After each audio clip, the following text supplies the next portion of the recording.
मधुबनी के सैराट मैदान में बैठे पंजीकार प्रमोद कुमार मिश्र के पास कार्टन में बंधे पीले रंग के कागजों के कई बंडल पड़े हुए हैं। लोग लगातार उनके पास आ रहे हैं और अपने पूर्वजों का नाम और गांव बताते हैं। प्रमोद मिश्र इन नामों को दर्ज करते हैं और एक के बाद एक कागजों का गट्ठर खोलकर नाम मिलाते हैं। पीले कागजों में कुछ नाम दर्ज करते हैं, फिर ताड़ के पत्तों में कुछ नाम लिखते हैं, मंत्र पढ़ते हैं और पत्तों को एक छोटी पुड़िया में तब्दील कर लोगों को सौंप देते हैं। प्रमोद कुमार जो काम कर रहे हैं उसे सिद्धांत कहा जाता है। सिद्धांत मिथिलांचल में सदियों से चली आ रही एक प्रथा है। जब एक युवक और युवती के बीच विवाह तय होता है तो शादी से पहले युवक की 7 पीढ़ियों और युवती की 5 पीढ़ियों के पूर्वजों के नाम मिलाकर ये देखा जाता है कि पहले से इन दोनों के खानदान के बीच कोई संबंध तो नहीं है। इसमें कोई संबंध निकल जाता है तो शादी नहीं होती है। मैथिल ब्राह्मणों और कर्ण कायस्थों में शादी से पहले की ये अनिवार्य प्रक्रिया है। इस प्रक्रिया को क्या कहते हैं?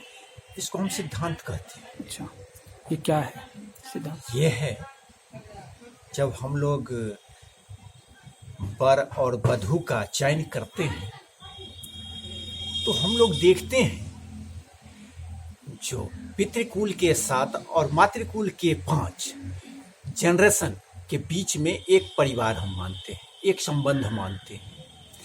तो जो हम वधू पक्ष तय किए हैं या वर पक्ष तय किए हैं वो भी इसी 7 और 5 के बीच में तो नहीं है, यानी कहीं से रिलेशन तो हमको नहीं है। हम संबंध में नहीं करेंगे, समगोत्र में नहीं करेंगे, अंतर जातीय मैरिज नहीं करेंगे। यही हमारा मूल सिद्धांत है। मिथिलांचल में पंजी प्रथा का इतिहास काफी पुराना है। बताया जाता है कि सन 1310 में मिथिला के शासक राजा हरसिंह देव ने ये प्रथा शुरू करवाई थी, जो अब भी जारी है। हालांकि शुरू में सभी जातियों वर्गों के लिए ये प्रथा शुरू हुई थी, लेकिन बाद में दूसरी जातियों ने पंजी प्रथा छोड़ दी। ये शक संवत 1232 यानी 1310 ईस्वी से चला आ रहा है और उस समय मिथिला के शासक थे राजा हरसिंह देव और उन्हीं के कार्यकाल से चला आ रहा है पंजी प्रथा का व्यवस्था। 1310 ईस्वी में हर वर्ग का पंजी प्रथा शुरुआत किया गया, लेकिन दूसरे वर्ग इसको कायम नहीं रख सके। अभी 2 वर्ग इसको जीवंत रखे हुए हैं, एक मैथिल ब्राह्मण और दूसरा कर्ण कैस्त। कैस्त में भी यानी लालाजी में भी 2 वीन है, एक अम्बस्ट और एक कर्ण। तो अम्बस्ट लोग इसको नहीं अपनाए हुए हैं और जो कर्ण कैस्त हैं इसको आज तक वो भी अपनाए हुए हैं। प्रमोद कहते हैं कि पंजीकारों के पास 700 वर्षों का रिकॉर्ड है, लेकिन ये रिकॉर्ड तभी निकल सकता है जब लोगों को अपनी कुछ पीढ़ियों के पूर्वजों के नाम मालूम हो। उनके मुताबिक इसकी कानूनी वैधता है। सुप्रीम कोर्ट तक में ये मान्य है। वीजा, पासपोर्ट, टाइटल सूट सब में ये कानूनी दस्तावेज के रूप में मान्य है। रिकॉर्ड है कि 7 जनरेशन और 5 जनरेशन की जो बात आपने कहा, तो ये रिकॉर्ड क्या आपके पास अवेलेबल है? वो हमारे पास तो 700 वर्ष से रिकॉर्ड अवेलेबल है, लेकिन जब आप अपडेट हैं तभी हम उसको निकाल पाएंगे। अच्छा, मान लीजिए 4 जनरेशन से आप डिस्कनेक्ट हो चुके हैं तो 5वां जनरेशन का नाम कहिएगा तभी उसको हम निकाल पाएंगे जी। आपको 4 जनरेशन का नाम अगर जानकारी नहीं है तो नहीं मिलेगा हमारे। तो कम से कम 4 जनरेशन का जानकारी। अरे उदाहरण हम आपको दिए हैं। मान लीजिए आप 4 जनरेशन से डिस्कनेक्ट हैं तो 5 जनरेशन का नाम कहिएगा तभी ना हम हमारे रिकॉर्ड में 5 जनरेशन पहले से है।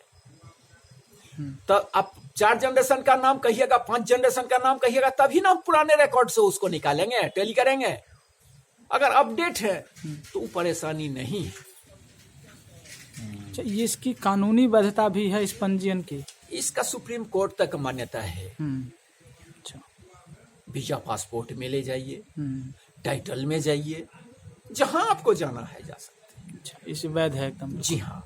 ये मैदान 1820 में खंडवाल वंश के राजा माधव सिंह ने मैथिल ब्राह्मणों को सभा करने के लिए जमीन दी थी। ये जमीन राज दरभंगा में आती है। ये मैदान जो है वो 1820 ईस्वी में खंडवाला वंश के राजा थे माधव सिंह, उन्हीं के टाइम से मैथिल ब्राह्मणों को करने को सभा, ये जमीन दिया गया। माधवेश्वर नाथ ट्रस्ट है, इसका वन मेन कमेटी राज दरभंगा। तो अभी महारानी साहिबा कालकल्पित हुई हैं, वही चला रही थी। अब ट्रस्ट है, ट्रस्ट तो पहले से है, लेकिन कमेटी वन मैन कमेटी महारानी थी, बच गई थी, वो भी अब नहीं है। इसका और कोई मेंबर नहीं है,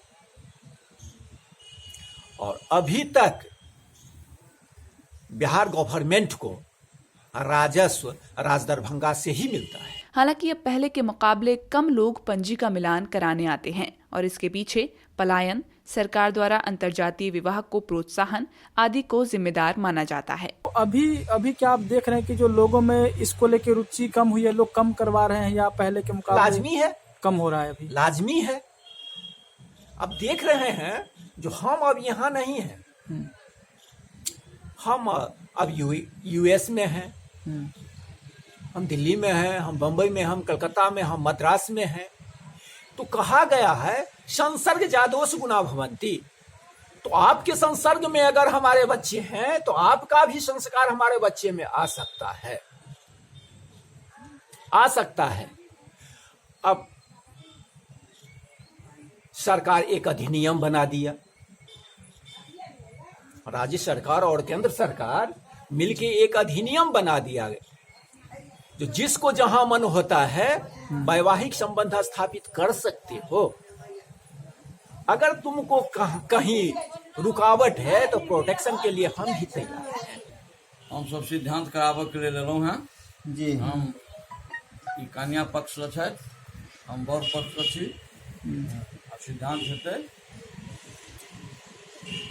पंजिका साहब सिद्धांत करथिन। आपका नाम? हमर नाम मनोज कुमार झा और आपका नाम हमारा नवकरही। नाम संतोष कुमार झा।